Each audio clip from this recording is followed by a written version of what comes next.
Muy buenas noches. Al aproximarse el primer año del gobierno del presidente Luis Abinader, pues él quiso dar una entrevista y pues al brindarnos la oportunidad, aquí estamos Uchi Lora, con quien me honra estar aquí en este escenario, y una servidora, Alicia Ortega. Bueno, pues nos honramos los dos, Alicia.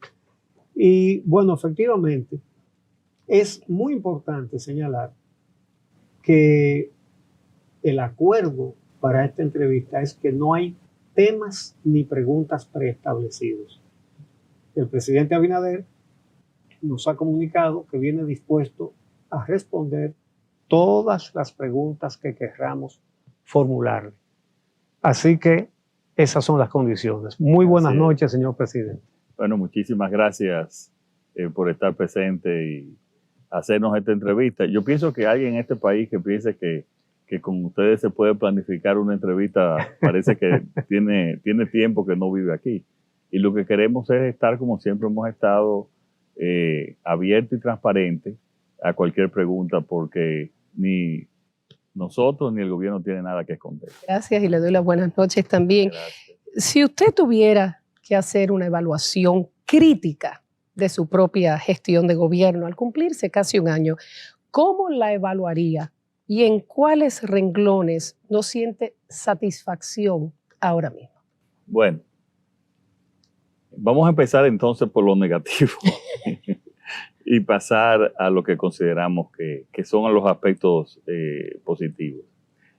Mira, el gobierno y la burocracia es lenta. Hay muchas cosas que uno quiere avanzar, que realmente a los 9 meses y unos días que tenemos, yo quisiera haber avanzado más.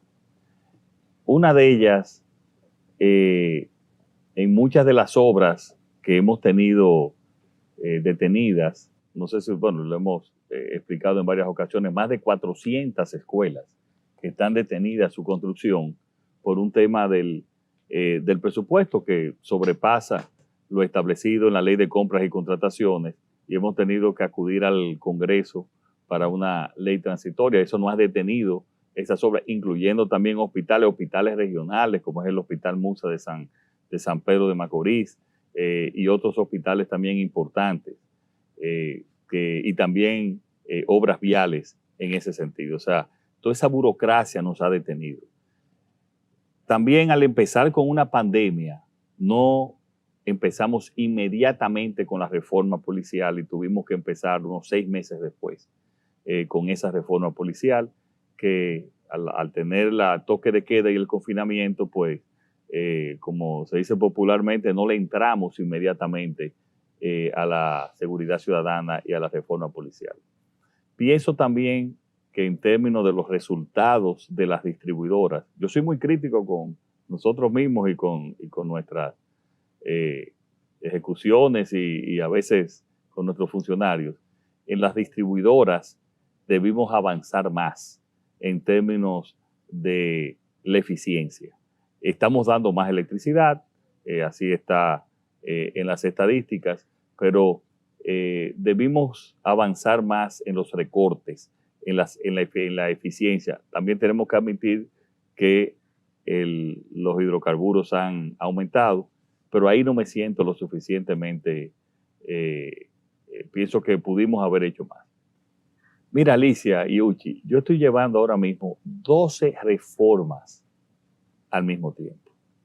12 reformas que están caminando las 12 con su responsabilidad y con sus equipos. Me siento todavía que debimos haber avanzado en algunas de ellas en mayor medida.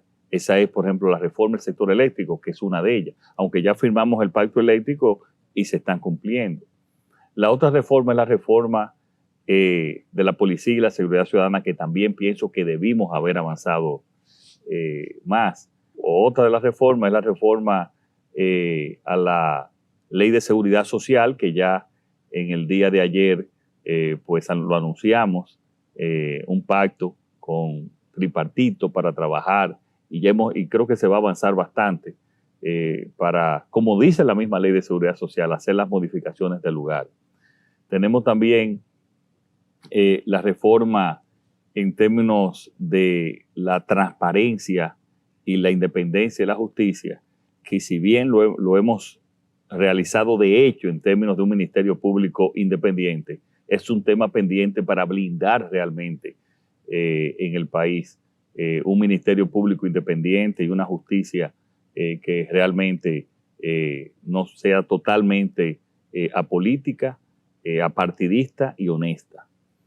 Estamos también llevando una reforma en todo lo que tiene que ver con la modernización del Estado. Ahí también debemos avanzar, siento que debemos avanzar más. Hemos avanzado y ahora en junio incluso vamos a inaugurar en aduanas 24 horas, el sistema 24 horas, o sea que un furgón saldrá en 24 horas. Pero también en términos que llama burocracia cero, todavía está en el Congreso, estamos presionando para poder avanzar en mayor medida. Otra de las reformas que tenemos pendiente es en términos de el servicio exterior, que también hemos avanzado, y lo que tiene que ver también en nuestra relación con Haití. Es una reforma importante que estamos haciendo. Otra reforma es la transformación digital, que también ya está lista, pero tenemos que pensar también aplicarla.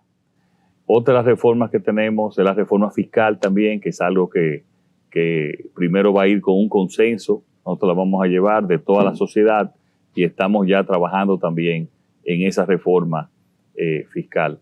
Bueno, ya mencioné la seguridad social también, pero la reforma del sistema de salud.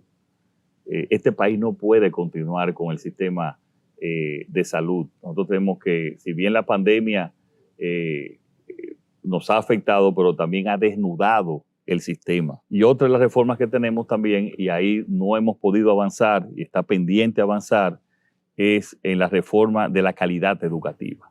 Tenemos el 4%, pero todavía no hemos atendido lo que es la calidad de la educación. Esa es otra también que, como esperamos, sea presencial a partir ya de septiembre. Aunque ya se va a empezar semipresencial, pero ya que todo el sistema empiece presencial en septiembre. De esas reformas que he mencionado, hay algunas que hemos avanzado bastante, pero hay otras que siento ansiedad que debimos avanzar más, aún hayan pasado solo 9 meses. Muchas de estas reformas son de años pendientes, porque aquí yo llegué al gobierno con 2 grandes crisis: la crisis de la pandemia y la consecuente crisis económica.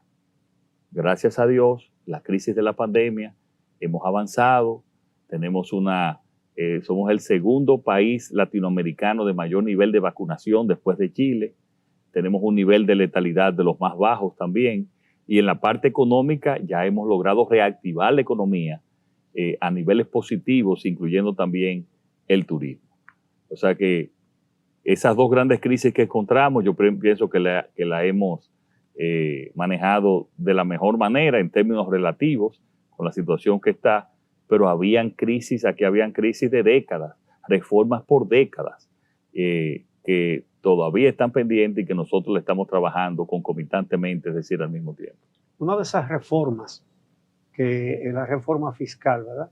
Que dice que ya se está buscando un consenso para eso. Perdón, estamos presentándola para llevarla a un consenso. Vamos a ver cómo va a ser eso, porque aquí se han hecho supuestamente una cantidad de reformas fiscales, pero es que le llaman así a simple aumentos de impuestos y creación de nuevos impuestos.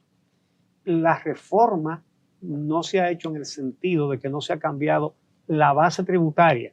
Es decir, el 67% de las recaudaciones del Estado a través de impuestos se hacen a través de impuestos al consumo, que lo pagan fundamentalmente los más pobres. Entonces los que menos tienen pagan más, los que más tienen pagan menos.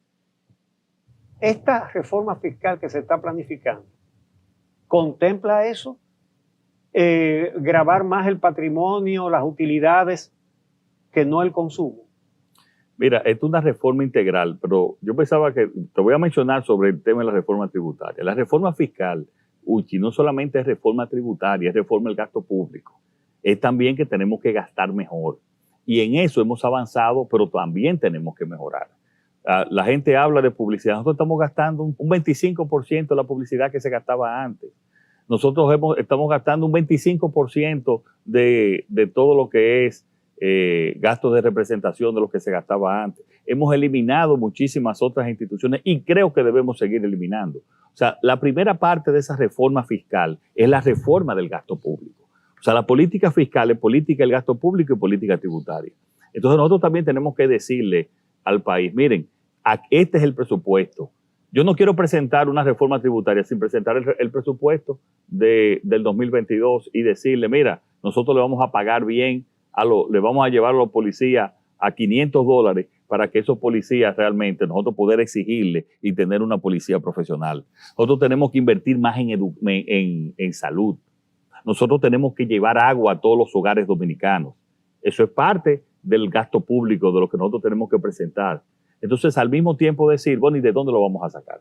Lo vamos a sacar de aquí. Y yo creo que sí. Yo creo, por ejemplo, que hay exenciones que nosotros tenemos que eliminar, que ya cumplieron su medida y que tenemos nosotros que eliminar. Y también hay impuestos que tenemos que eliminarlos y hay otros que tenemos que disminuirlos y también extender la base, porque uno de los problemas también es la informalidad, Uchi.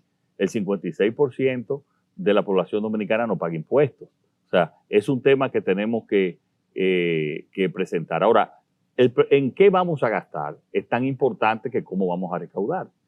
Obviamente, esto no es para aplicarlo en este año. No hay condiciones ahora mismo para aplicar una reforma fiscal. Eso es ya estar de acuerdo con la reforma fiscal para ver cuándo es el mejor momento para implementarlo. ¿No le preocupa lo de Colombia? No me quiero involucrar en los temas de un país hermano, pero tú también presentar una propuesta de reforma tributaria, Uchi, en Colombia, independientemente de los detalles de esa reforma, pero en el medio del rebrote de una pandemia y en el mismo medio de una pandemia, yo pienso que era algo que no fue el mejor momento. Yo lo que creo es que aquí hay que discutirlo. Si discutimos los temas, y cada país es diferente, y este país no es Colombia, hay que discutir los temas.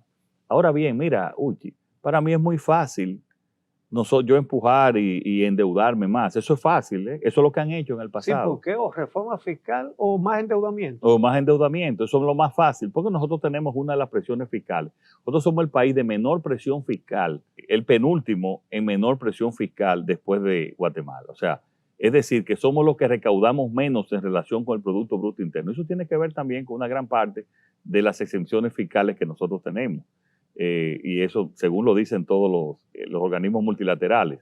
Entonces, eso hay que presentárselo al país y discutirlo con el país, discutirlo con las fuerzas sociales de la República Dominicana, como lo hemos hecho todo y como lo hemos discutido todo, como este es un gobierno que consulta, un gobierno que escucha, un gobierno que también va a estar y transparente en todas las decisiones que vamos a hacer. Entonces, ante el endeudamiento o una reforma fiscal, ¿usted prefiere la reforma fiscal? No, yo he dicho, lo que digo, Alicia, aquí es que lo que se ha hecho en los últimos años es muy fácil políticamente, que es endeudar. Mira, nosotros hemos, en términos de las proyecciones que teníamos al 30 de abril, los ingresos van un 24% por encima de las proyecciones.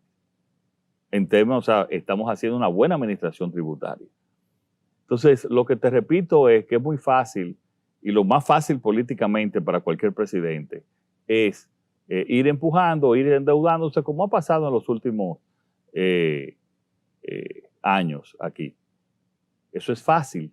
Ahora, ¿hasta qué momento tenemos la sostenibilidad financiera del país? Y entonces eso es lo que un estadista tiene que evaluar.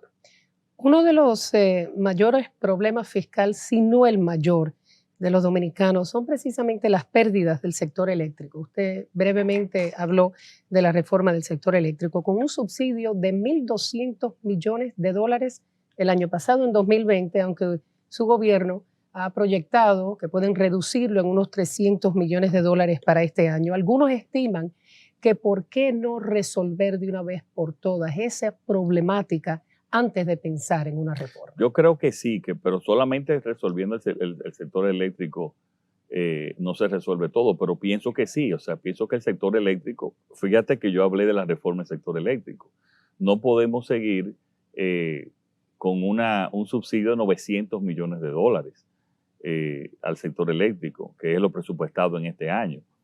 Estoy totalmente de acuerdo. Yo pienso que vienen reformas. Estas reformas vienen por los ingresos y también por los gastos, si ese es un gasto. A propósito de electricidad. Pero también, perdón, Uchi, es un balance entre tener mucho mayor eficiencia también en la administración de las sedes, que todos los gobiernos han sido bastante ineficientes. Y te lo digo, cuando tú me preguntaste cuál era una de las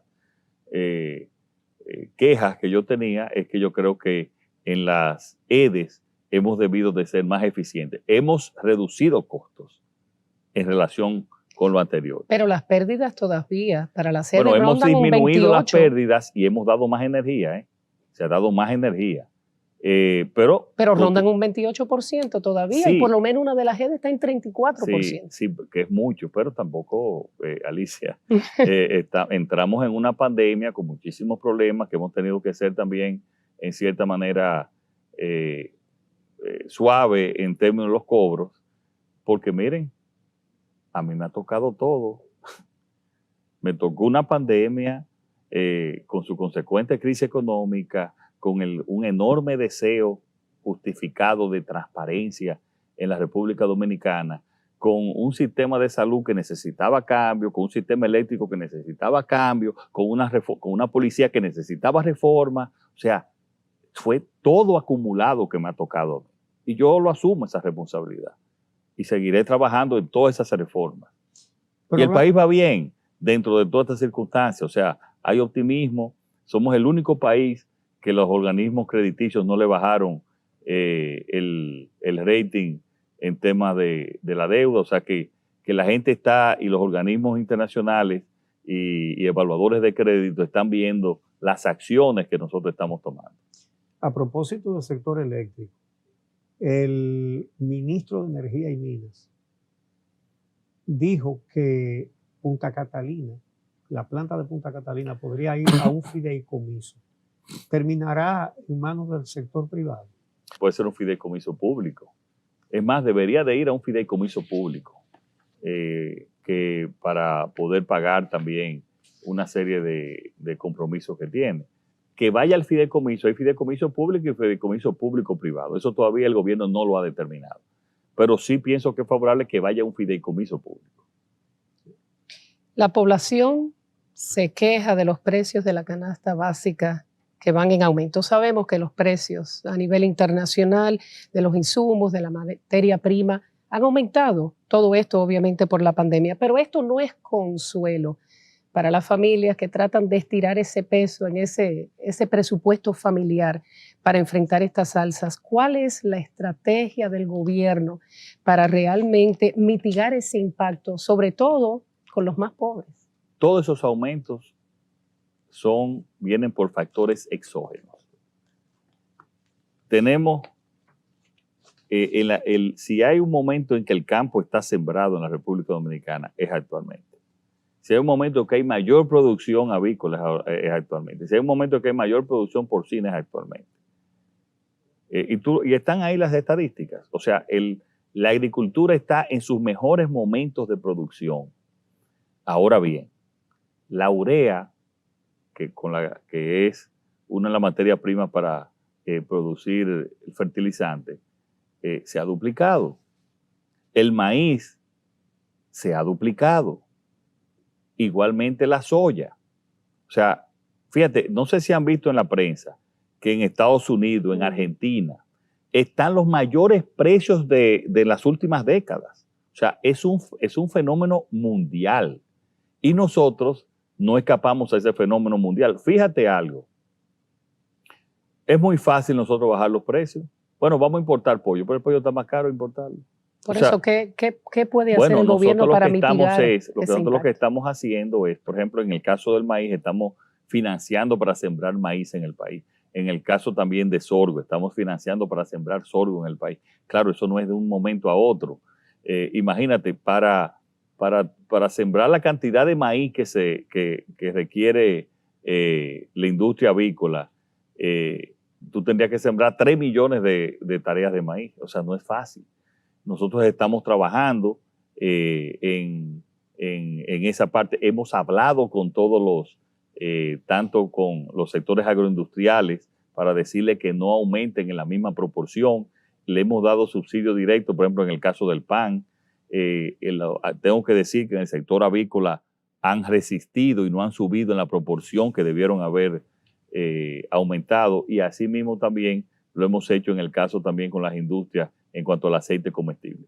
No hay una semana que nosotros no nos reunamos con los productores, porque todo esto es por la distorsión de la pandemia. En este momento el consumo es mayor que la producción. Parece que en los próximos meses, empezando en septiembre, va a haber ya empezar a una especie de estabilización. Ahora, lo que sí nosotros tenemos que hacer y que ver en los próximos meses, Alicia y Uchi, es también un aumento del sueldo mínimo, como una parte de las compensaciones que vayan en la misma proporción a la inflación, y de esa manera recuperar el poder de compra que se ha perdido. Pero al mismo tiempo, en cuanto a los sectores, nosotros empezamos en sectores más populares y marginales. Nosotros ahora empezamos con el programa Supérate. Previo a COVID, para que ustedes tengan una idea, se les daba 860 pesos a un poco más de 800,000 personas. Nosotros con el programa Supérate le vamos a dar el doble, o sea, 1,650 pesos, según el SIUBEN, a los de nivel económico más bajo del país, y se le va a dar a 1,300,000 personas. Para también nosotros, y esos programas sociales que nosotros hemos llevado, hemos logrado que aún con la pandemia, la pobreza solamente aumente en un 2%. Y yo espero a final de este año de que llevar a la misma pobreza que teníamos, el mismo nivel de pobreza que teníamos antes de la pandemia, con todas esas políticas sociales también que estamos haciendo. ¿Qué hemos hecho también? Le hemos dado 2,150,000 seguros SENASA básico a esa cantidad de personas. Quiero decir que eso le ayuda también en los gastos médicos, y al mismo tiempo también tiene mayor ingreso los hospitales, especialmente los hospitales públicos donde ellos van. Entonces, hemos hecho todas esas compensaciones, como tú dices, Alicia, no solamente a las clases marginales, que le hemos tenido este subsidio y que le continuaremos este subsidio, a las clases también populares, sino que también la clase media se afecta. Pero si subimos el salario mínimo, eso va a ir en cascada también subiendo los demás salarios para recuperar el poder de compra, y eso pensamos hacerlo en las próximas semanas. Bueno, el gobierno ha anunciado, usted anunció reformas en la seguridad social. Y vamos a ver las dos partes más importantes de la seguridad. En lo que se refiere a la seguridad de salud, a las administradoras de los riesgos de salud, hay muchas quejas porque en el momento en que más se ha necesitado, que es una pandemia, pues no se ha cubierto todo lo que se debería cubrir. Y en el caso de las administradoras de los fondos de pensiones, es el único caso que hemos visto en que los administradores ganan más dinero que los dueños del dinero, que son los trabajadores. En cuanto a las pruebas PCR, el ministro de Salud Pública dijo en estos días que al gobierno cada prueba le sale por menos de $10. Pero el gobierno se las ha estado pagando a los laboratorios privados a 430 y pico de pesos. Perdón, a 4,300 y pico de pesos. Esa gran diferencia, eso es 7 veces y media más de lo que le cuesta al gobierno comprar la PCR. ¿Cómo se explica que se le ha pagado tanto y si hay alguna voluntad de recuperar eso? Mira, yo no quiero adelantar, porque si hemos llamado ayer a un pacto para discutir esto, no quiero adelantar los detalles porque estaría prejuiciando. Ahora, yo estoy de acuerdo con gran parte de lo que tú has manifestado. Yo pienso que en las leyes, en la ley de seguridad social, tienen que haber las revisiones del lugar para garantizar mucho mayor retorno, tanto en lo que tiene que ver con las ARS como en la parte también de las AFP. En el caso de las PCR, nosotros entramos en una pandemia y heredamos esos contratos. Heredamos esos contratos y recuerden que aquí había nosotros tuvimos que prácticamente triplicar la capacidad del gobierno. Nosotros triplicamos la capacidad de PCR del gobierno. Por eso, y cuando se habla de que las PCR estaban caras, pero la PCR, todo lo que es la PCR del gobierno y el Laboratorio Nacional son gratuitas y le hemos continuado siendo gratuitas. La tiene que comprar y es a ese bueno, precio y hay también. otra gente sí, también, bueno, pero también el gobierno también le ha subsidiado la parte del sector privado. Y hay una deuda que estamos negociando y la razón por la cual no se ha pagado esa deuda es porque estamos negociando esa deuda con los laboratorios para buscar una suma que sea lo más justo posible, pero eran precios que se establecieron previo a nuestra administración en los momentos de la pandemia. Vamos a quedarnos con el tema del COVID porque la ocupación en cuidados intensivos se ha duplicado en un mes, elevándose 25 puntos porcentuales. 4 de 7 hospitales o 4 de 6 hospitales en el Gran Santo Domingo operando al 100% en camas y también en UCI. ¿Cuáles medidas tomará el gobierno para frenar lo que está ocurriendo en estos momentos, esta escalada de casos? Bueno, le estamos tomando y estamos insistiendo también en los distanciamientos, pero hay que aclarar también algo, Alicia. Tanto el sector privado como el sector público habían reducido las camas UCI. Entonces ahora estamos volviendo a aumentar, pidiéndole al sector privado, las clínicas privadas que aumenten las camas UCI y en el caso del sector público le estamos aumentando. El pasado lunes, en el cual nosotros inauguramos el hospital Luis Eduardo Aybar, ahí ya establecimos y estamos aumentando en más de 70 las camas UCI para el Gran Santo Domingo. Porque quiero decirte que ese aumento es básicamente en el Gran Santo Domingo y en la provincia de Barahona. Después, yo estuve el fin de semana en Salcedo y me decían, aquí no hay COVID. En Santiago se mantienen también en nivel. En las zonas turísticas prácticamente también no ha habido aumento. O sea, es en el Gran Santo Domingo y se están tomando las medidas del lugar dentro de las medidas de salud. Claro, volver a restricciones es muy difícil. Es muy difícil, sería solamente en situaciones muy extremas que yo creo que hasta el momento nosotros podemos controlar. Básicamente es aumentar las camas y también que los pacientes ya contagiados con COVID que vayan y así se está haciendo un programa de llamadas, inmediatamente pues reciben y tienen informe de que están positivos, de que asistan a los médicos y no esperar a una gravedad para llevarlo. Entonces ahí en esa manera tienen que ir a los hospitales, o sea, hacer un tratamiento intermedio. Y hay toda una equipo del Ministerio de Salud coordinado con los laboratorios desde que sale una persona infectada, llamándolo para pedirle que asuma el tratamiento, en muchos casos enviándole el tratamiento para evitar que sea hospitalizado.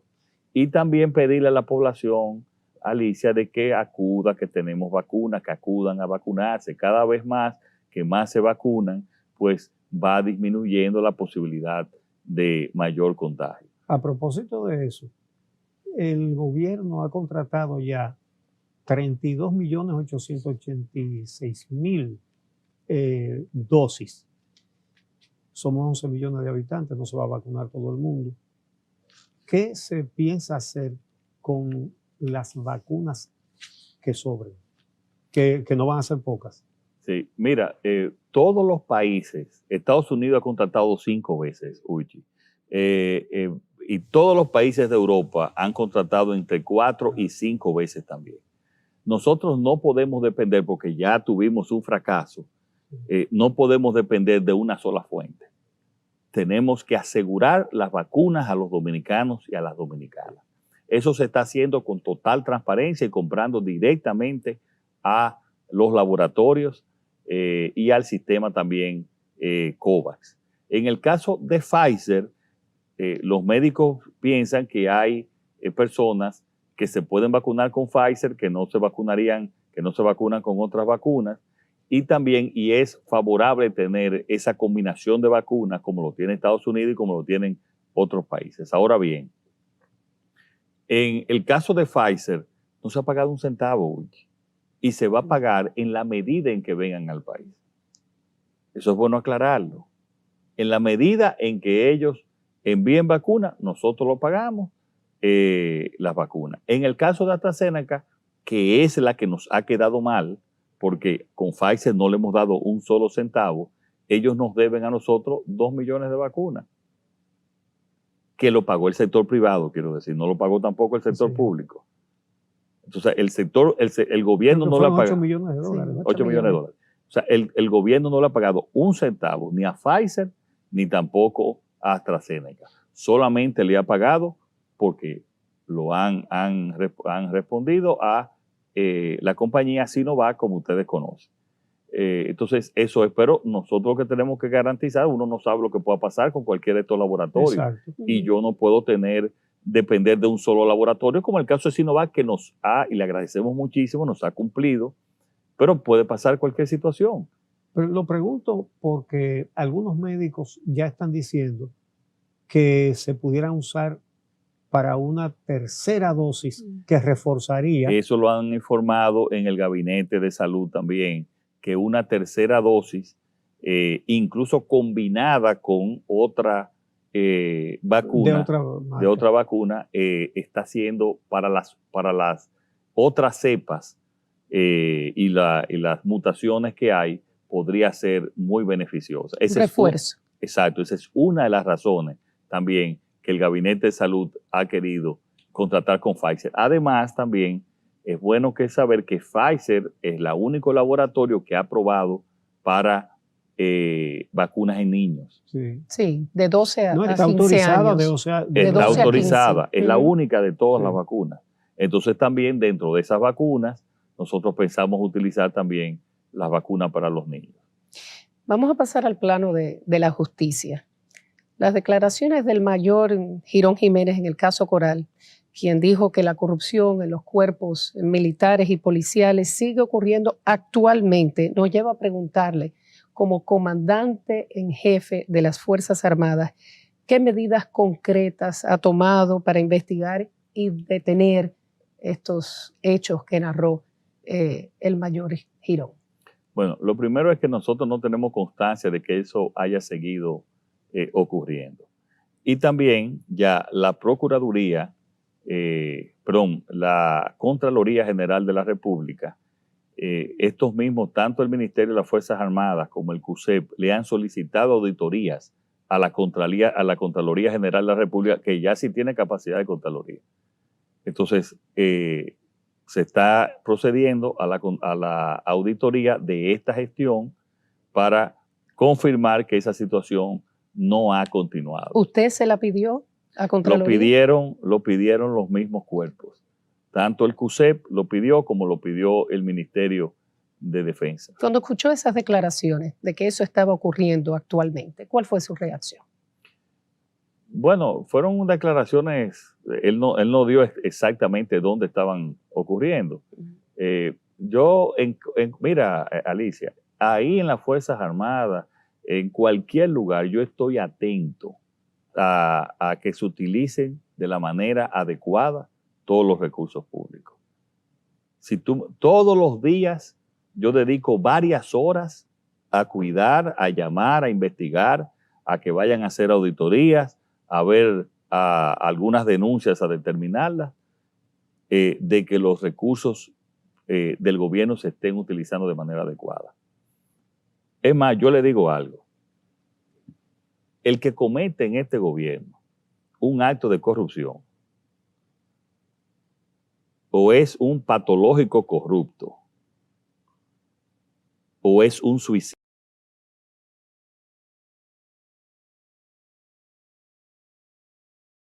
que comete un acto de corrupción, no importa el nivel, no importa quién sea, va a ser sustituido y si lo requieren las circunstancias, sometido también. Entonces, en todos los organismos, en todas las instituciones del gobierno, yo tengo la responsabilidad de que los fondos se administren de la manera adecuada. Y yo pienso que lo que está pasando ahora nunca había pasado. Absolutamente. Yo no quiero decir que no existan unos hechos de corrupción. Lo que no va a existir es impunidad.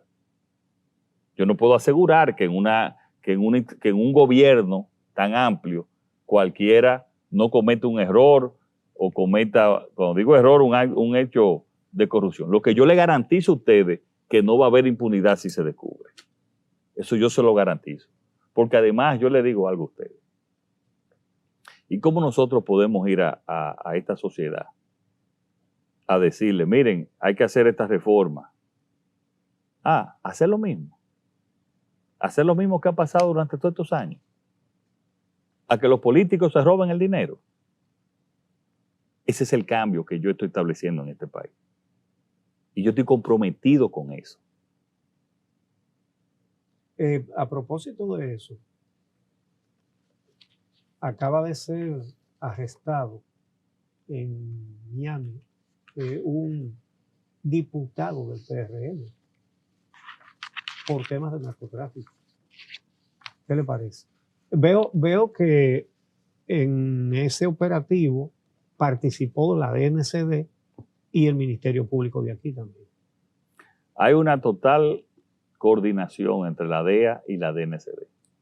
Yo le he dicho al pueblo dominicano, le he dicho a los PRMistas, que aquí el que la hace la paga, Uchi. Sea del partido que sea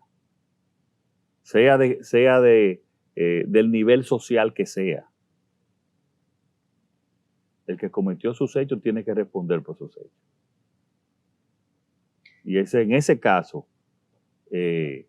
ha habido esa coordinación entre la DEA, la DNCD, la Fiscalía. ¿Le sorprendió? ¿Estaba al tanto? Mira, nosotros sabíamos que habían informaciones y que habían investigaciones, pero la verdad que uno no se pone contento por eso, Uchi. Pero la justicia tiene que actuar y más en casos tan graves como es el narcotráfico. Seguimos con el tema de la justicia porque usted ha sido... Pero aquí hay que mandar un mensaje, de que aquí no importa, aquí no se protege a nadie. Este gobierno no protege a nadie. Yo lo dije hace mucho tiempo, yo tengo amigos, pero no cómplices. Usted ha sido tan enfático en la independencia de la justicia y quisiera preguntarle si usted entiende que el pueblo realmente cree que usted no interviene en la justicia, cuando ha sido una tradición de todos los gobiernos, indistintamente de los partidos, de intervenir. Yo pienso que sí, que una gran parte del pueblo dominicano conoce lo que es la verdad, lo que es la realidad, que yo no intervengo en estos temas. No intervengo, pero tampoco ni presiono para que se lleve a nadie, ni detengo a nadie. Yo sencillamente no intervengo. Y que el Ministerio Público actúe, y si el Ministerio Público actúa incorrectamente, bueno, que la justicia determine.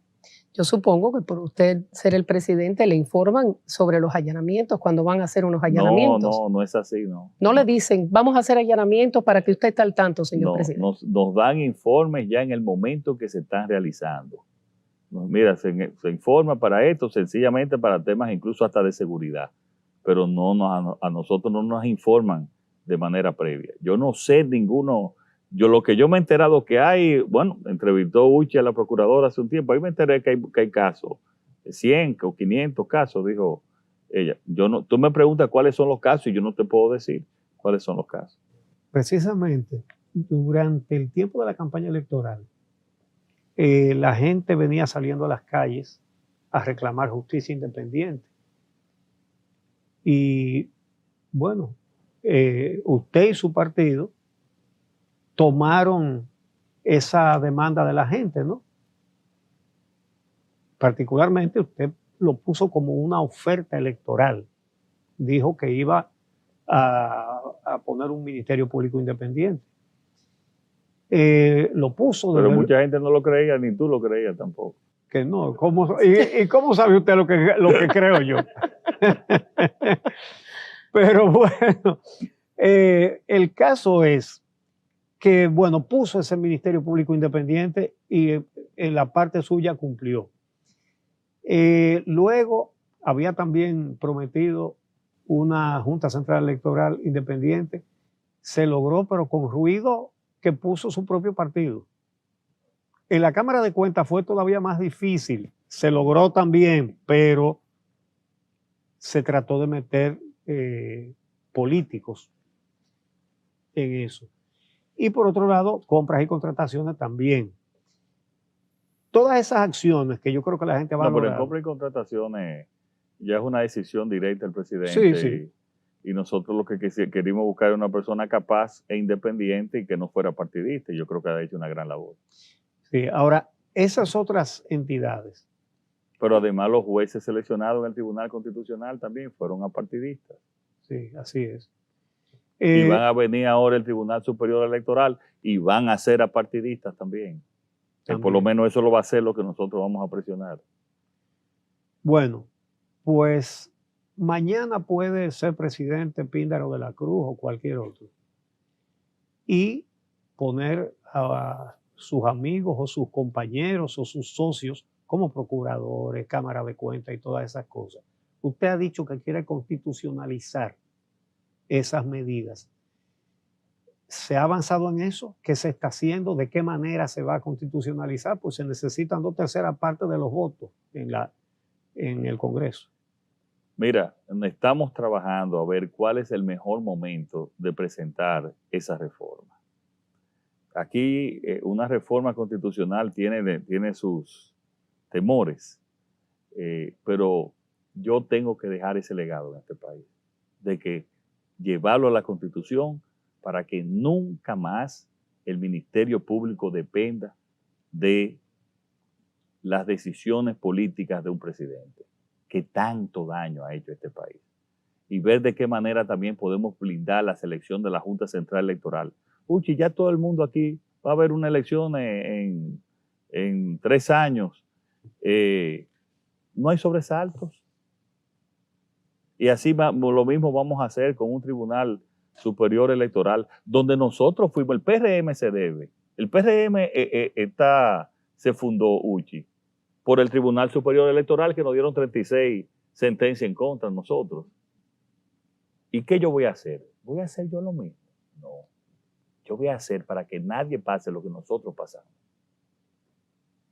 Entonces, eso tenemos que nosotros llevarlo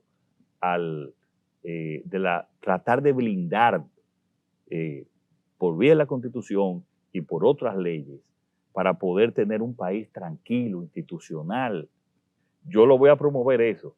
Por eso tenemos que acompañar a toda la sociedad, a todo el que ama este país, a todo el que quiere realmente que este país sea un país institucional, organizado, con justicia, y tiene que acompañarme en eso. Esa reforma constitucional ahora ha pasado casi un año, ¿verdad? Si se mete en un segundo año, ya la gente está hablando de elección y van a venir las especulaciones, que eso es para la reelección y todas esas cosas. Pero es una locura pensar eso.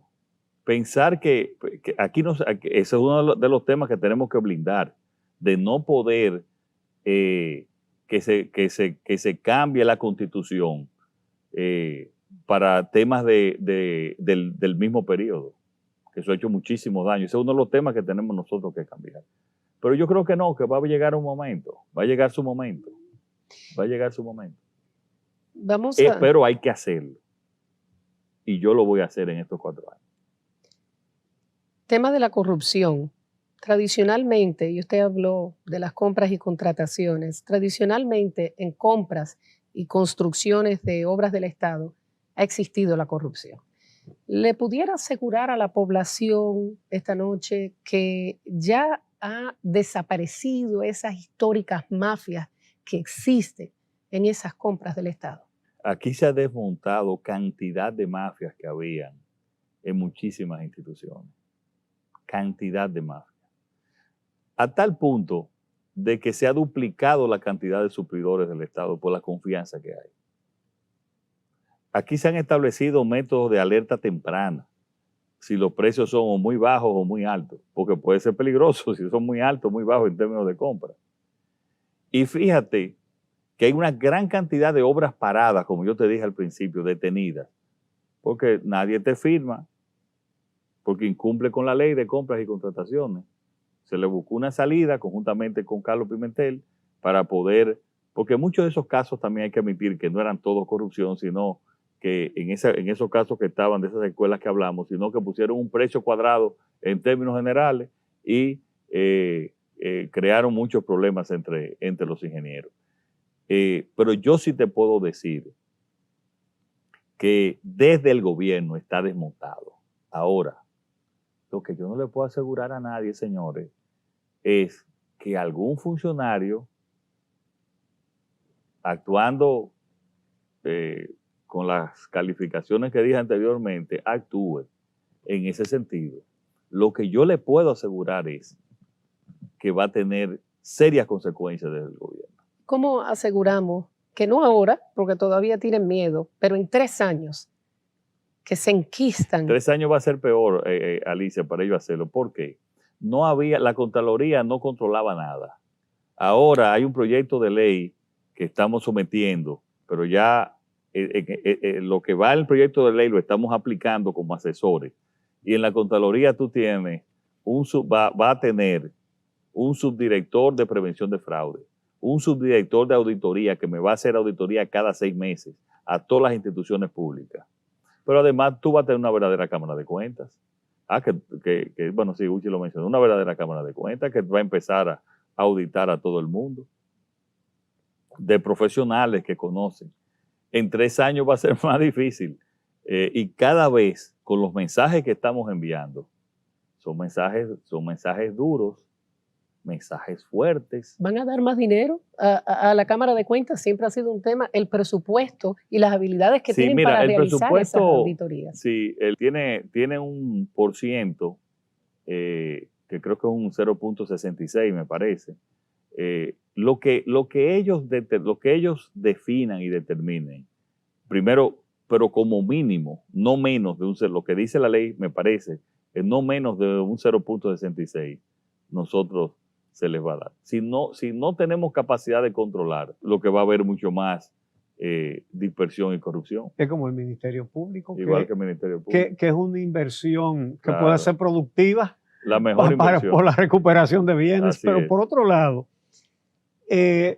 un tema que a alguna gente le huye. Usted se definió con el asunto de las 3 causales. Ahora está en manos del Poder Legislativo. Si le llega a sus manos el Código Penal sin las 3 causales, ¿lo promulga o lo devuelve? ¿O lo observa? Vamos a esperar que llegue Uchi allá. Pero sí te puedo decir algo, yo lo he dicho en varias ocasiones. Yo estoy a favor de las 3 causales, pienso que y te está hablando una persona católico, practicante. Yo lo sé. Pero estoy a favor de las 3 causales.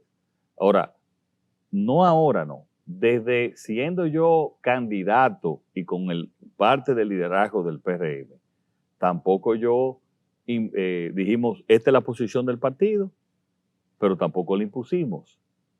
Entonces esos son temas que, si bien podemos entender que son temas médicos, que está dentro de ese ámbito, pero también tienen un contenido religioso. Y por eso nosotros hemos dicho, nosotros no hemos influido en nadie en decirle, tiene que hacer esto, tiene que hacer aquello. Los diputados han actuado por ellos mismos. Vamos a esperar que llegue el código. Yo he hablado también que este es un tema, como en muchísimos otros países también, es un tema de referendo, como muchos otros referendos, temas para llevar a referendo que nosotros debemos de tener. Y también se necesita, señores, incluso para la lucha por la corrupción, contra la corrupción, se necesita también un código penal. Entonces, yo voy a evaluar ese tema en su justa medida, pero la verdad que me voy a pronunciar en el momento indicado sobre eso. Vamos a hablar de un tema muy importante durante la pandemia y es la educación y obviamente la brecha que aumentó entre los estudiantes del sistema escolar público y privado. ¿Cómo calificaría este año escolar? Siendo crítico, especialmente con el deficiente sistema escolar público y qué medidas disponen para recuperar lo perdido en este año. Al principio que tú me preguntaste, ¿dónde tú entendías que no podías haber empezado a hacer los cambios? Es en el sistema educativo dominicano, obviamente por la situación en que se encontraba. Nosotros hicimos lo que pudimos hacer, que hicimos la educación a distancia y donde logramos que no se perdiera por completo el año escolar. Ahora hay que medir de manera independiente cuál ha sido el resultado de esa educación a distancia. Pero independientemente de eso, y el problema no es este año, el problema era lo que nosotros veníamos acumulando aún sin pandemia, teniendo los últimos niveles en PISA, aún, te repito, aún sin pandemia. O sea que en el sistema educativo nosotros tenemos lo acumulado hasta el 2020, cuando empezó la pandemia. La pandemia. Y ahora yo creo que el tema es, como yo te dije, reaccionar con planes especiales a partir de la educación presencial completa en todo el país. Y yo pienso que ahí debemos de hacer otro gran acuerdo, así como se llegó a un acuerdo para buscar los recursos del 4%. Ahora que ese 4% se invierta también en calidad, porque han habido mucha ineficiencia en esa inversión, ¿eh? El problema de la educación, Alicia, no es la pandemia. La pandemia lo agravó, así como también el tema de salud. Era el sistema que venía acumulado.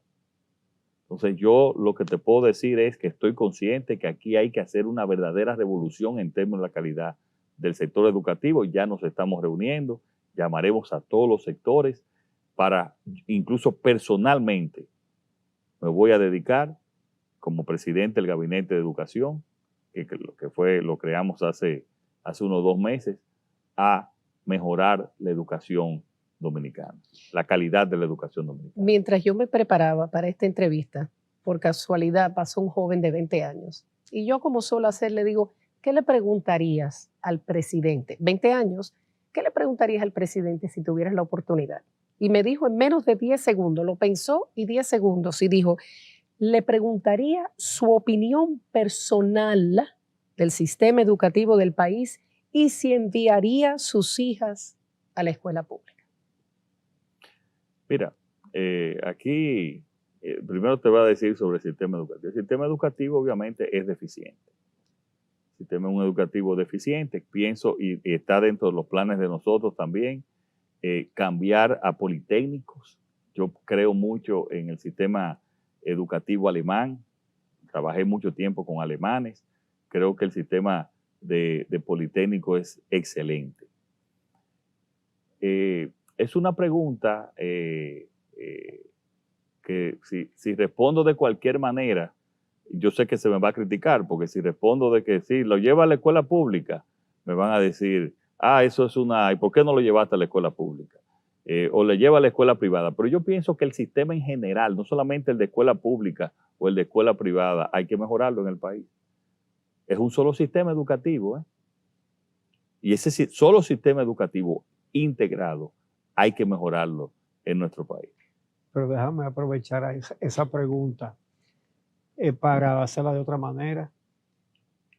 Si necesitara atenciones médicas, ¿fuera un hospital público? Hay algunos hospitales públicos que sí, que fuera. ¿Cuáles? Bueno, como este que inauguró el Luis Eduardo Aybar, que incluso reconocí que la gran parte lo hizo el gobierno pasado, porque hay que ser justo en eso. Claro. Lo hizo el gobierno pasado.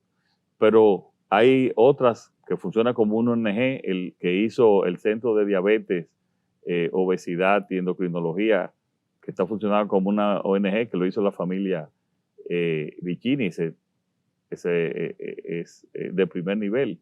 Pero también te puedo decir en Secanot, donde está el doctor José Joaquín Puello, que ahora preside también el Luis Eduardo Aybar. En el Secanot perfectamente puedo ir. Y quiero decirte que las condiciones en que hemos puesto el Cabral Ibáez de Santiago, también podemos ir. Ahora, ¿qué falta también en el sistema de salud, Uchi? Que estamos trabajando ya en la planificación. Obviamente no podemos con esta situación.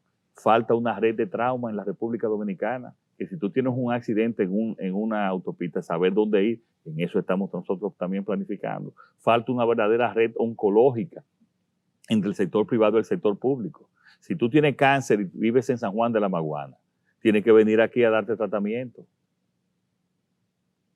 Y no hay una red oncológica en toda la República Dominicana. Eso tenemos nosotros que hacerlo. Entonces, hay mucho que mejorar del sistema de salud.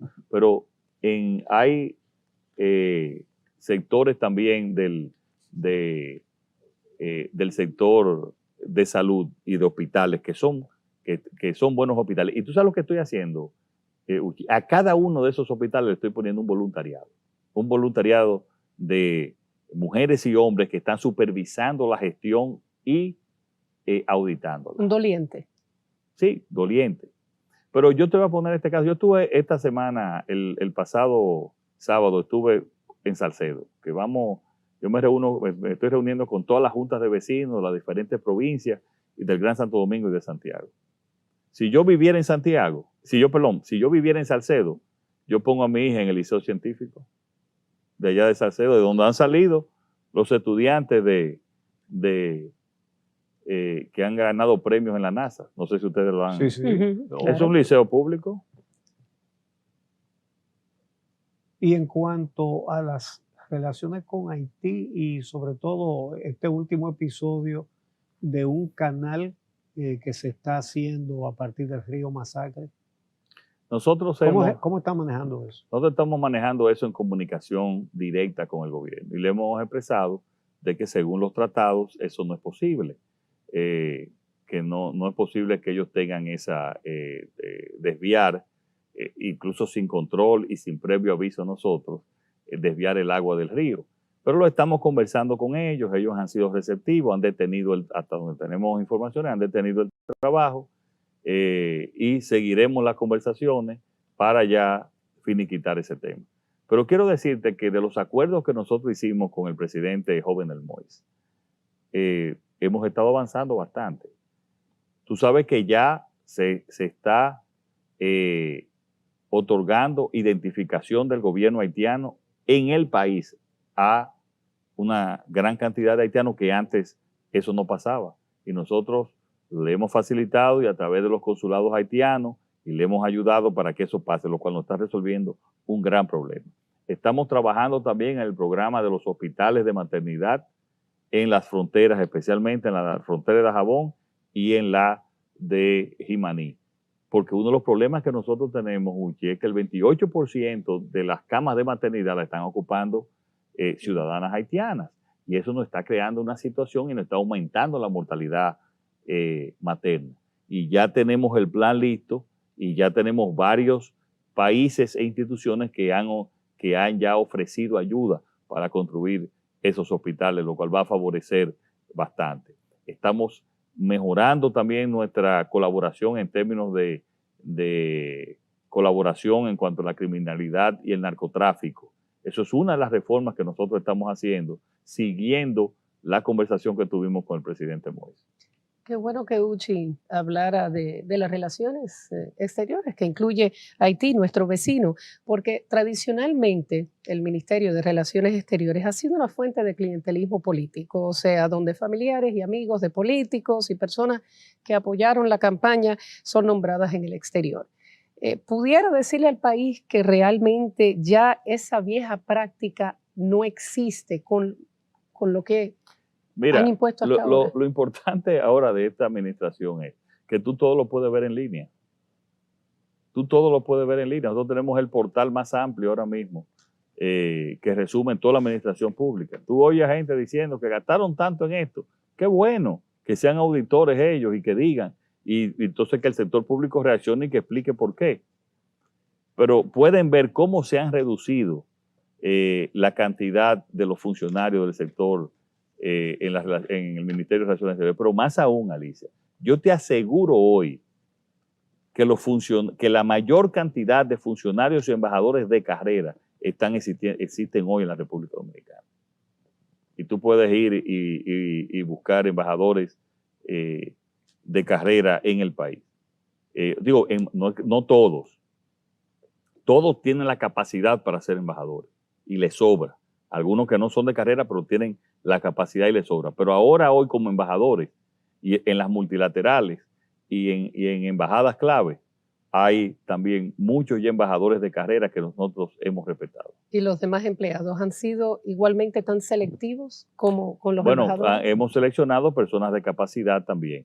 En el sector, los ministros consejeros también, su gran mayoría también son personas de carrera. Nadie se va sin un entrenamiento de 3 meses, aún haya tenido, dependiendo del tiempo que haya tenido fuera del servicio exterior. Hoy las condiciones del servicio exterior y del Ministerio de Relaciones Exteriores son totalmente diferentes y mucho más favorables. Porque lo que había, como tú dices anteriormente, era una nominilla VIP. Ya no hay personas que vivan aquí, pero que están cobrando en Nueva York, señor, o en Alemania, no. o en Puerto Rico. Todo el que está, se le ha pedido que vaya. Hay casos de personas que están nombradas y no le han dado la visa, pero también son embajadores, pero eso es un tema ya que toma un tiempo. Pero no se va a aceptar a nadie que no esté en su lugar de trabajo. Pero en Nueva York, por ejemplo, teníamos a 47 vicecónsules. No, está equivocado. 50 y pico. Ya estaban en 50 y pico. Había aumentado. Pero el Departamento de Estado solo reconoce a 3. Antes eran 2 y ahora reconoce a 3.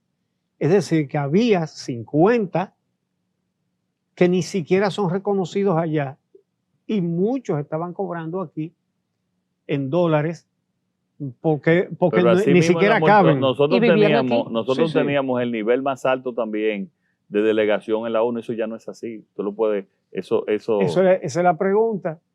Con todos esos compañeros del PRM que quieren allá lo que tenían los otros. Pero tú puedes investigar para que veas cómo se ha reducido eso a su mínima expresión. Tanto en la delegación de la ONU como también allá en Nueva York. Es más, ha sido tal. Ahora nos permitieron consulado en Providence, consulado en New Jersey y consulado en Pensilvania. Y también un consulado en Houston, que tenían años sin darle el permiso por la situación que había de irregularidades. Presidente, hay mucha gente que critica el hecho de que usted ha anunciado tantos proyectos que dice que en cuánto periodo que lo va a hacer. ¿Y de dónde? ¿Y de dónde va a sacar para hacerlo? ¿Qué explicación tiene usted? Mira, bueno, ante esa crítica que me hacen, yo me hago una crítica también de quizás no explicar bien y estar actualizando de cómo van esos proyectos. ¿Y por qué te lo digo? Mira, desde que yo he recorrido el país, me faltan 3 provincias desde que llegué al gobierno. Y bueno, y alguna he ido muchas veces por visitar. Pero una de las primeras visitas que hice, o la primera visita, fue a Pedernales, para anunciar aquel proyecto de Pedernales. Ya se creó el fideicomiso, ya nosotros tenemos 13 cartas de compañías hoteleras diciendo que están interesadas en participar allá, en diferentes fórmulas. Estamos trabajando ya en el master plan de aeropuerto, planta de tratamiento y de agua potable, generación eléctrica, tenemos ya el concepto, hay cantidad de grupos interesados en invertir, o sea, ese proyecto va en camino. Yo diría que como en 2 meses voy a empezar a inaugurar, a dar el primer Picasso de los caminos internos del proyecto. El segundo proyecto que voy a ir de manera cronológica, es Manzanillo, que nos hablan de esos 2 grandes proyectos. Bueno, mira, en las próximas semanas también voy a dar el primer Picasso a una compañía de astilleros que va a ser el inicio del proyecto de Manzanillo, porque es un proyecto que se va a desarrollar por parte, a diferencia del de Pedernales, que se va a desarrollar de manera íntegra, que va a generar, entrando 500 empleos directos, me refiero a de los astilleros, más los empleos indirectos y empleos de calidad. El BIT está trabajando con nosotros también para el tema del muelle. Ya está en proceso la carretera Cupey-Guayubín, que va a ahorrar como unos 37 kilómetros del puerto hacia Santiago, que es sumamente importante. Y así, dentro del plan de desarrollo que tenemos, está el diseño también de la circunvalación de Navarrete, que está en proceso, que es parte de ese proyecto de desarrollo de la Línea Noroeste. Pero ¿cómo son estos proyectos? ¿Por qué la Línea Noroeste? ¿Por qué Pedernales? Empezando por ahí, por donde empecé. Porque la Línea Noroeste es donde están los niveles de pobreza de la zona norte. Y ahí inmediatamente va a cambiar radicalmente el promedio de la zona norte, el promedio del país y de esas provincias, creando empleos y creando oportunidades. En Pedernales, lo que va a pasar, Pedernales va a ser el motor del desarrollo de esa región, Enriquillo, que es la región más pobre del país. Pero fuimos también Barahona. En Barahona dijimos, dimos el primer Picasso para el puerto Barahona. Pero el puerto Barahona no lo hizo el gobierno. Fue una alianza público-privada, lo hizo el sector privado. ¿Y qué le digo? Que lo vamos a inaugurar, ese puerto. Lo voy a inaugurar el día 25 y vamos a hacer un consejo de gobierno en Barahona. Pero tú sabes qué va a pasar con ese puerto, Alicia y Uchi. Que de ese puerto ya desde el mismo día 25 se van a ir furgones a Nueva York de exportación de productos agrícolas de la zona. Y con ese puerto ahí vamos a poder exportar, además, todo el proyecto de invernadero que vamos a desarrollar en toda la zona de San Juan, en lo que es la reconversión de la parte agrícola de San Juan de la Maguana. Pero de ese puerto también, yo llevo el 25 a 2 compañías de cruceros para ver también o como tenemos planes para que se utilice también como puerto de crucero. Pero si vamos entonces al Gran Santo Domingo, o vamos a seguir pasando por Asua. En Asua, dentro de la ley, está la ley de circunvalación, está la ley de transitoria que para hacer la circunvalación de Asua, que tiene parado hace 7 años. Y asimismo la circunvalación de Baní, que tenían planificado muchísimo tiempo, está en construcción para inaugurarse a final del año pasado, a final del año que viene. Y Montegrande empezamos, perfecto, después tuvieron un problema entre los socios. Me reuní con los socios y le dije, o se ponen de acuerdo o se sacan. Están trabajando de nuevo ahora y tienen que entregarnos la presa de Montegrande a finales del próximo año. En el Gran Santo Domingo, porque tenemos que pensar en las alianzas público-privadas también. Está en alianza el metro de Santo Domingo, el metro 1, o sea, el metro original. Se está construyendo para duplicar el metro. ¿Cómo se va a duplicar el metro? En vez de 3 vagones, ya ahora ordenamos tener 6 vagones, que va a estar entre final de año y enero. Y las estaciones de Santo Domingo Norte, las estaciones que están por encima, se están expandiendo. Y está en planificación y en un mes se va a sacar el pliego de condiciones para que llegue el metro y con el financiamiento listo para que llegue hasta Los Alcarrizos. Pero el teleférico interno de Los Alcarrizos está en construcción también. Y el programa, aquí en el Distrito Nacional, el programa que tenía Urbe, que lo hemos continuado, porque este gobierno sí le ha dado continuidad de Estado a los proyectos, no importa del gobierno que sea. El programa Urbe de todo el saneamiento de la parte oeste del río Sama, eso está en proceso, que se va a concluir una parte a final de este año y la otra parte a final del próximo año, y estamos viendo también cómo vamos a sanear la parte este del río. Pero de la parte este del río ya iniciamos la avenida ecológica y iniciamos también la ampliación de la avenida de San Isidro, que eso va a descongestionar enormemente todo el tránsito del lugar, pero también estamos en una alianza público-privada, hayan hecho 2 depósitos de alianza para hacer el metro o monorriel, porque es decondicionado, que viene del kilómetro 9, viene por la Luperón, que fue lo que yo anuncié el día 27, y llegaría hasta Boca Chica. Ya hay propuestas en la alianza público-privada. Igual también que está bastante adelantada la carretera del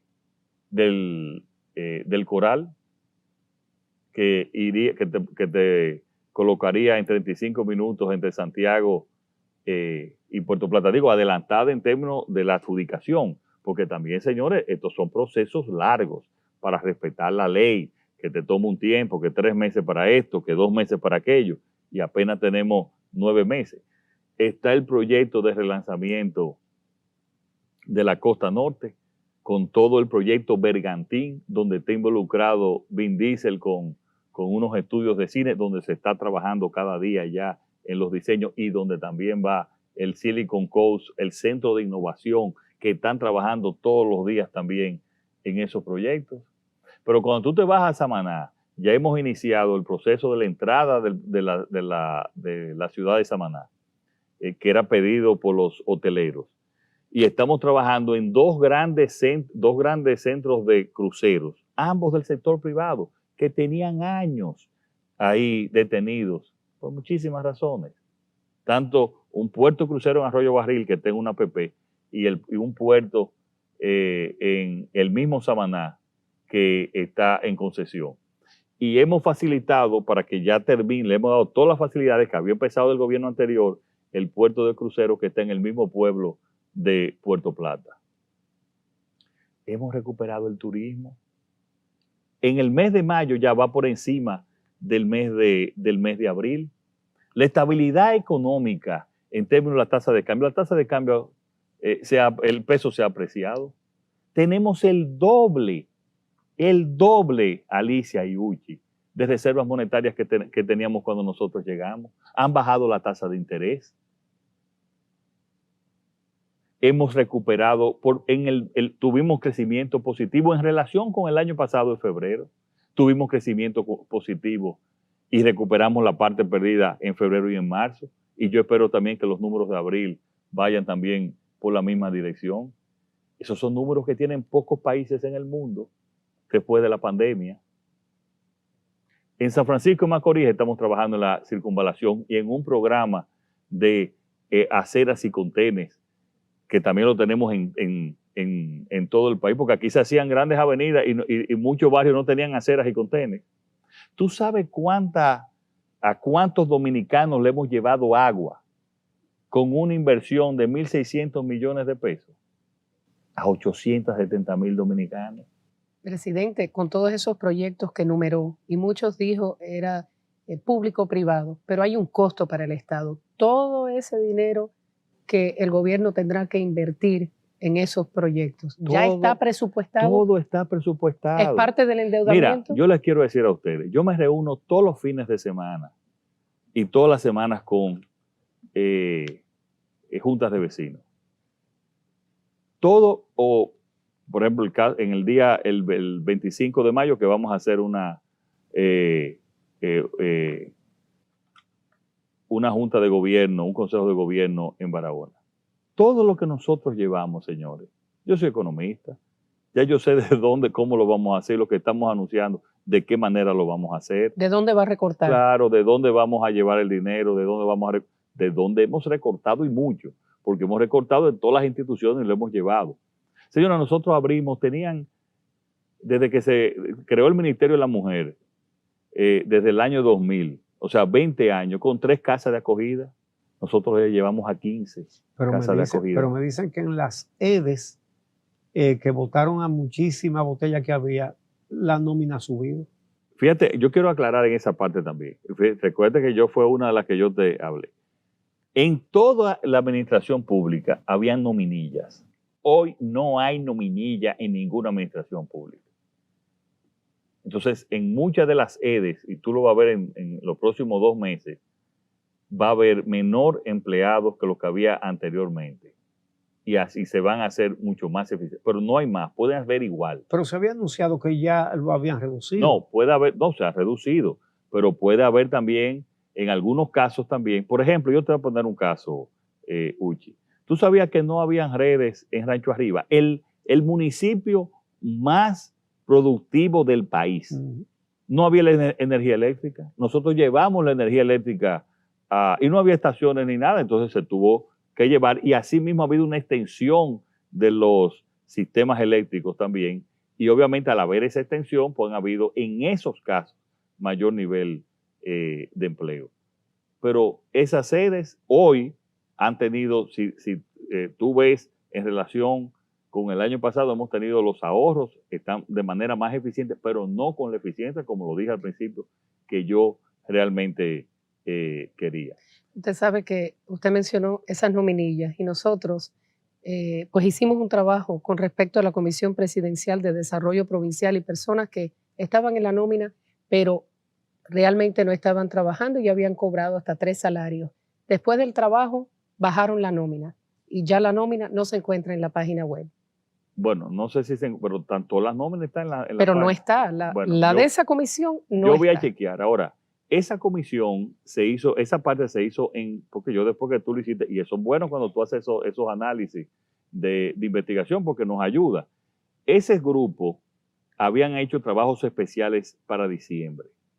Después, esos trabajos, aquí no hay inspector de la presidencia, ahí no hay enlace provincial, pero habían... no en ese caso, no había inspectores. En la presidencia hoy, cuando tú lo ves entre los proyectos especiales y la presidencia, que eso es parte de la presidencia, hay un 35% de los empleos que habían antes. Ahora también, al no haber inspectores en la presidencia, las gobernadoras no tenían ningún apoyo. Mucho de ese personal era apoyo a las gobernadoras. Claro, con tu información, nosotros realmente hicimos una inducción y se llevó a cada quien a hacer el trabajo donde tenía que hacer el trabajo. Y por eso es bueno esa prensa independiente, que nos ayuda a nosotros si hay alguna situación a corregir. Pero en términos generales de la presidencia, tenemos alrededor del 30 o el 40% de los empleados que tenían antes. Y yo le voy a poner un caso, por ejemplo, porque hay una reforma aquí en términos institucionales que no se ve ni se dice. Mira, estaba la UTEPDA, la unidad que es una unidad de reforestación principalmente para el sur, que estaba apoyada por el BID. Eso dependía del Ministerio Administrativo de la Presidencia. Nosotros lo enviamos al Ministerio de Medio Ambiente. A las 3 semanas de entrar al gobierno, me reúno con el ministro de Medio Ambiente y me dice, tenemos que hacer un programa especial para las cuencas. Y yo le dije, no, pero hay un programa especial para las cuencas que está bajo el Ministerio de la Presidencia. Y ahí entonces, que no sabía, no salía, tomamos ese programa de las cuencas y lo llevamos también al Ministerio de Medio Ambiente para unificar criterios. Y eso, le estoy poniendo 2 ejemplos que se han repetido en toda la administración pública de organización. Claro, en algunos casos se hacen excesos, corregimos, ajustamos, pero poco a poco estamos llevando a un gobierno mucho más eficiente. Y yo te puedo decir que todo el que está nombrado tiene hoy una función de lo que tiene que hacer. Ya vamos a concluir mirando hacia el futuro, presidente, porque usted ha pensado cómo quiere terminar su gobierno. Y le pregunto esto porque en la cultura dominicana generalmente los gobiernos terminan desgastados, desacreditados, con procesos judiciales. ¿Usted ha pensado futuro y se ha proyectado cómo quiere salir de la presidencia? Yo he repetido varias veces que yo quiero ser conocido como el presidente reformador. El presidente que inició otra época en la República Dominicana. Pero al mismo tiempo el presidente que abrió las puertas a grandes proyectos de desarrollo. Y que al mismo tiempo aseguró una salud y una educación de calidad a los dominicanos y a las dominicanas. Que llevó equidad de género. que le creó la mayor cantidad de oportunidades posibles dentro de las circunstancias a nuestro país. Y mira, Alicia, yo he tomado muchas decisiones responsables en estos 9 meses. Responsables en el sentido de dejar que el Ministerio Público actúe, aún contra nuestros compañeros. Eso me va a crear enemigos. Y tengo muchos enemigos. Sencillamente por dejar que actúen. Ellos pueden probar su inocencia en la justicia. Y yo sé que al salir van a tratar de inventar, digo inventar porque solamente van a poder inventar cualquier cosa. Yo sí te digo a ti que con la transparencia que nosotros estamos administrando, le va a ser muy difícil. Le va a ser muy difícil. Y yo no tengo temor. No tengo temor porque no tengo secretos. Porque al contrario, yo lo que estoy dando parte de mi vida al país. Yo le estoy dando parte de mi vida y un sacrificio personal, económico, de toda índole, que lo hago por el amor y por la pasión que tengo a la República Dominicana. Pero yo voy a trabajar cada día para que me recuerden como un presidente honesto, transformador, reformador y que haya llevado desarrollo social y económico a la República Dominicana. Bueno, ha sido un placer compartir con Alicia esta entrevista al presidente Luis Abinader y esperamos que los dominicanos, al haber visto esta conversación, que no podía ser breve porque había demasiados temas, ¿verdad? y quedan. Y quedan, sí. Además me dicen que yo hablo mucho. Qué bueno, porque malo sería un presidente que no hable, ¿verdad? Así que muchas gracias señor presidente. Y gracias a los amigos televidentes. Muchas gracias, señor presidente. Gracias, Suchi. Un honor, el honor es mío, poder sentarme aquí contigo en este escenario. Y por supuesto, a todos ustedes que nos acompañaron, gracias y pasen buenas noches.